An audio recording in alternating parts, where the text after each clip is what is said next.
Man, 20 million, bro. Like, it's 20% down. So I'm low. I hit Peanut. Came right through. I said bill was 20 million. No, my nigga Peanut on the way. I keep them berry bonds in the basement.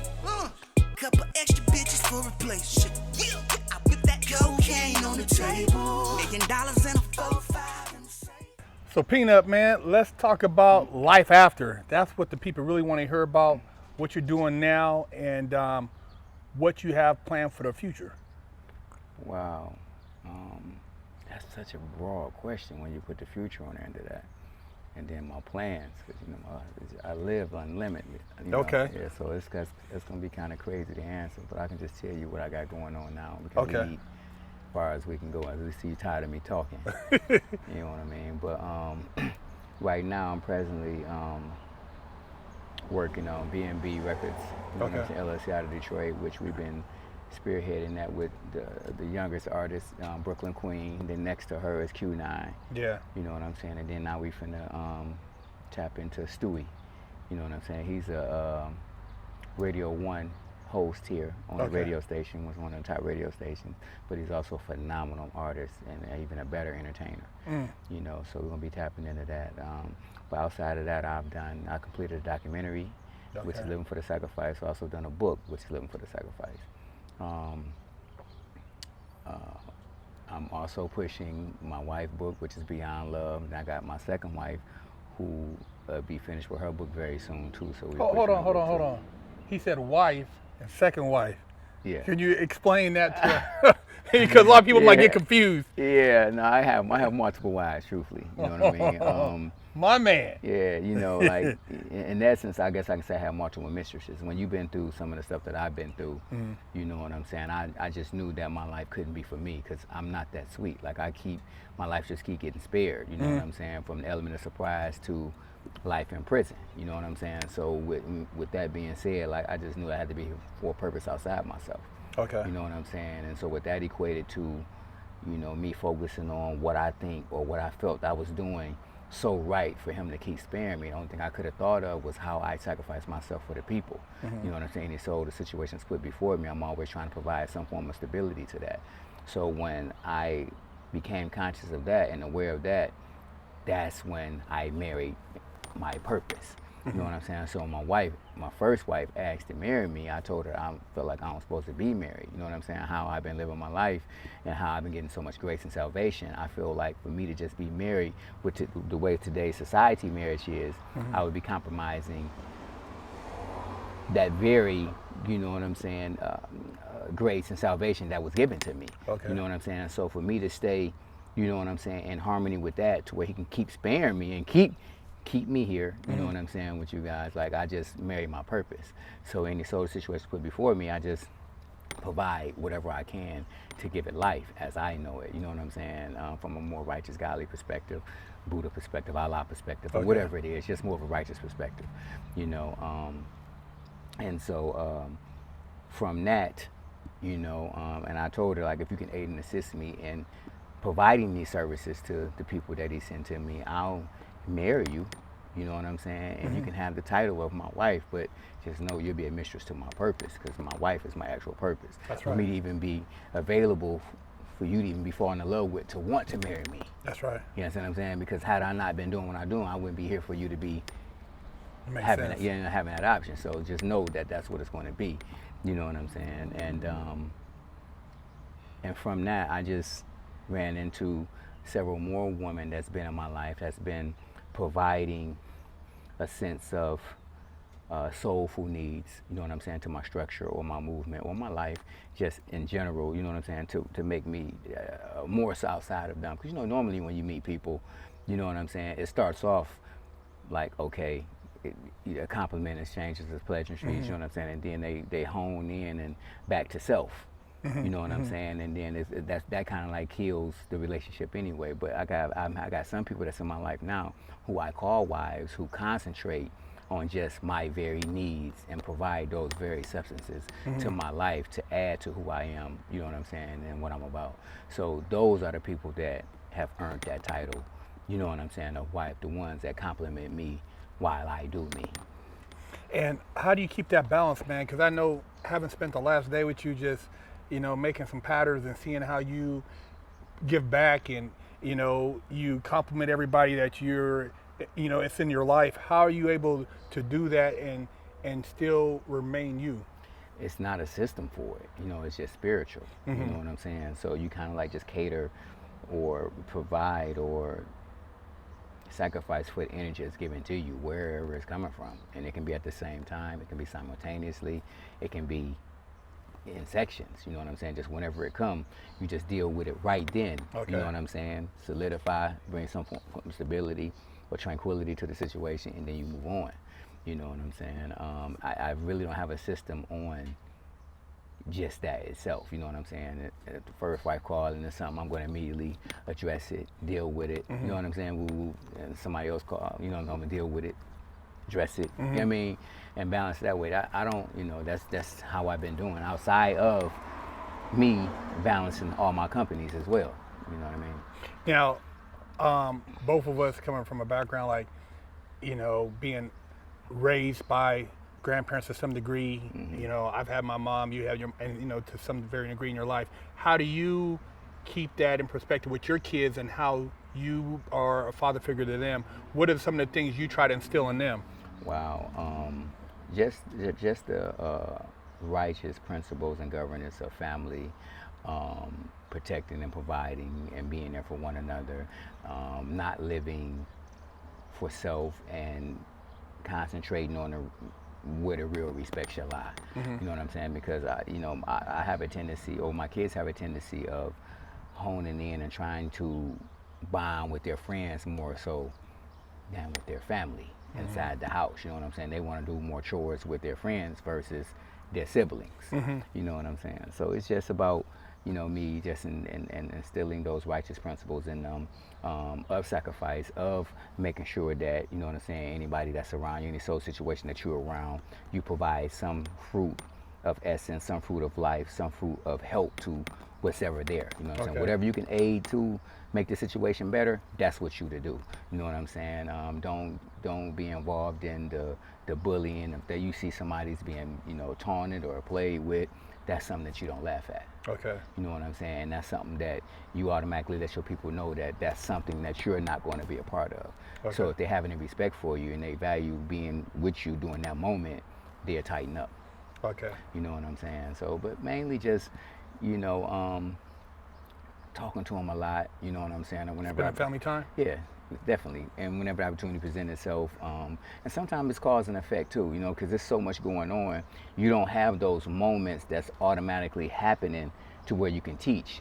So you want to cause and effect, you want to create a situation so you can teach a situation. That's right. You understand what I'm saying? So I do a lot of that with my kids as well, you know what I'm saying? Setting them up to teach them. Okay. You know what I'm saying? So that's being a lot too, because we like when we was coming up, it was more of a righteous creed in a righteous, you know what I'm saying, structure, period.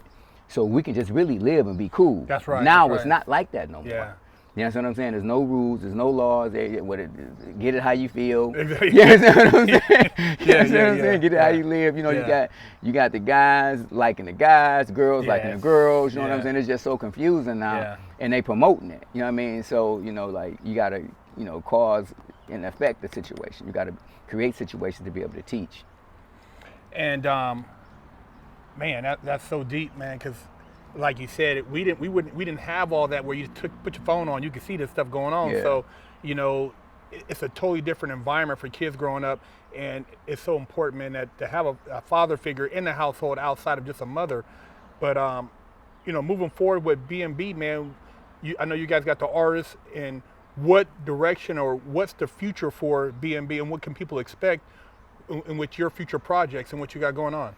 Man, they can expect BMB to be a force that generates life, that generates balance in entertainment, any entertainment business. As you know, that's been diluted and filtered, and kind of like, I want to bring balance and restore integrity back into the game.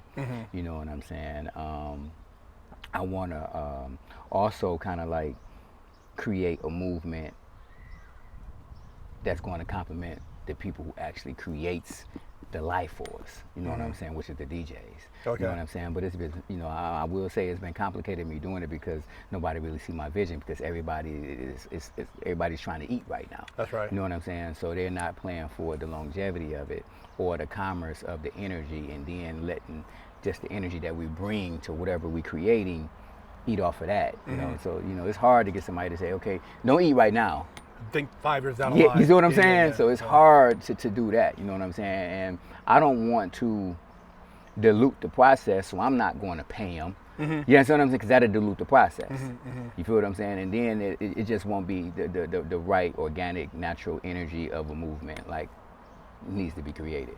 You know, but basically, you expect movies, documentaries, and I'm doing all of this stuff too, man, because it's a lot of people that come from prison like me and yourself who don't have the opportunities they had when they went in. That's right. Whether it's drugs, whether it's, you know, any kind of job, you know what I'm saying, that they had, you know what I'm saying, good job, they don't really have them opportunities.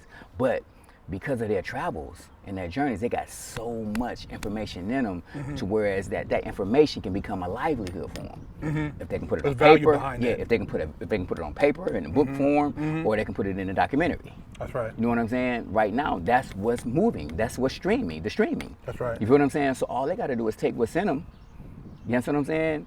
And create a body of work with it. That's right. That's really all they got to do. You know what I'm saying? So, and that's what I'm inspiring and aspiring to do with my movement, even if it's from the haters, which that's who's gonna do it first. Yeah. You know what I'm saying? Because you know it's always the motherfuckers like, if that whole ass ain't gonna do it, I can do it. Exactly. Yeah. Exactly. I still won. Yeah. Give my people what you got in you. Yeah. We need that bullshit too. Yeah. You understand what I'm saying? So even if they got to read that and look at it like this is not what I want to do, I still need you to put that on paper so we can have, you know what I'm saying, a balance of test and text of life. You feel what I'm saying? So we can, like, for one, create a livelihood for somebody who didn't have opportunity to do anything. That's right. You understand? And then for two, to probably help somebody. You know what I mean? So. And what kind of advice would you give a young male who maybe has been through the system, or even if he hasn't been through the system, who is looking to become a young entrepreneur or somebody who's in the game, you know, looking to try to get out the game? You know what I mean? What would you tell them? Because I mean, you've done it, man. Yeah. What I would say is concentrate more on those attributes that's going to take you away more so to keep you in. You know what I'm saying? Like if you got a business plan or somebody with the business plan and you got the capital to back it, you know what I'm saying? Back it. That's right. Don't go buy another car. That's right. That's right. Don't go buy another watch. You understand what I'm saying? Back the plan, do your research again, you know, on the pros and cons of it, and then put the cons right here on the defense side. You understand what I'm saying? Block yourself on the cons and concentrate on all the pros. You understand what I'm saying? And invest as much as you can into the business and hire people that whatever that business is, that it's fun for them to do it or engage with it. You know, because when you're doing something that you like, that's where the creativity comes from, to broadening what you're doing.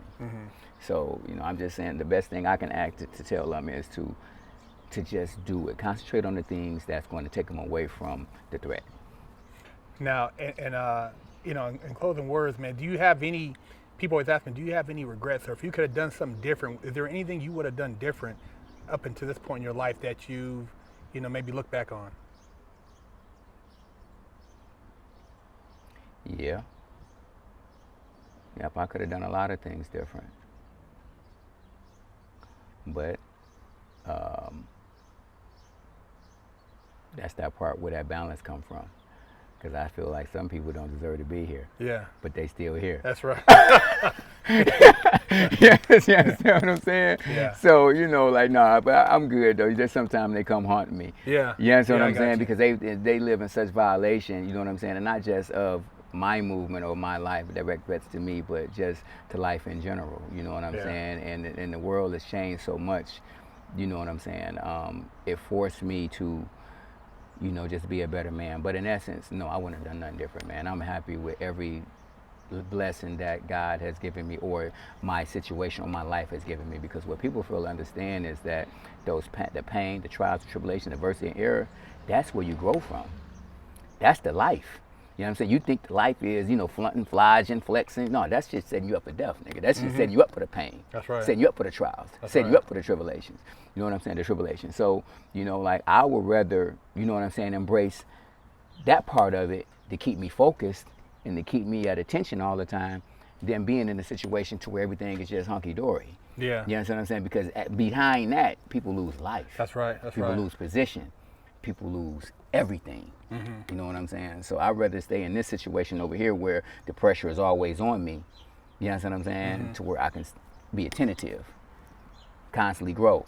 You understand? And that's why I live and rotate. When I do rotate, I rotate with murderers, not killers. Murderers. Why? Because at any given moment I can lose my life. So with me knowing that, I'm always on point. You understand what I'm saying? I'm always on point. So, you know, that's been healthy. That's been a healthy development of me becoming the man I am, and not just a regular man, but a man amongst men. That's right. That's right. You understand what I'm saying? That's good shit, man. Because like you said, without you having went through that, you wouldn't be here today to give the message with the authority and the power behind it. Otherwise, it's just like you said, it's another dude on a rap album talking about he's done murdered all these people and ain't done shit. Exactly. So it's very important, man, that you have went through that, and I really respect the fact that you reached out to us, man. You gave us the opportunity to come out from California and gave us this interview, man, because I think your message is very powerful, and a lot of young men need to hear what you had to say, because they're living in falsity. They don't have anybody in the household giving them any guidance, any direction. So it's almost up to us to help spread that message out there, man, so we can somewhat mentor these guys, man. Right, man. I appreciate y'all for coming, man. You know, because it's very seldom that you find people that goes through the struggle who actually want to create a platform to make a change, to make a difference. They come out and make a difference themselves, but they don't want to create nothing to change the actual whole body of movement.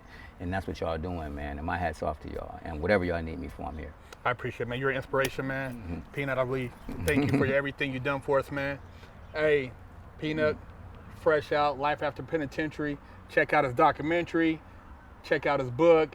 Hey, and at the end of this video, all his social media links is going to be up there, and his music is off the chains. Brooklyn Queen, Q9. Hey, man, they putting it down. Holler at him. Living for the sacrifice, baby. Was 20 million. I know my nigga Peanut on the way. They found some meth on that dirty track. Lockdown's over.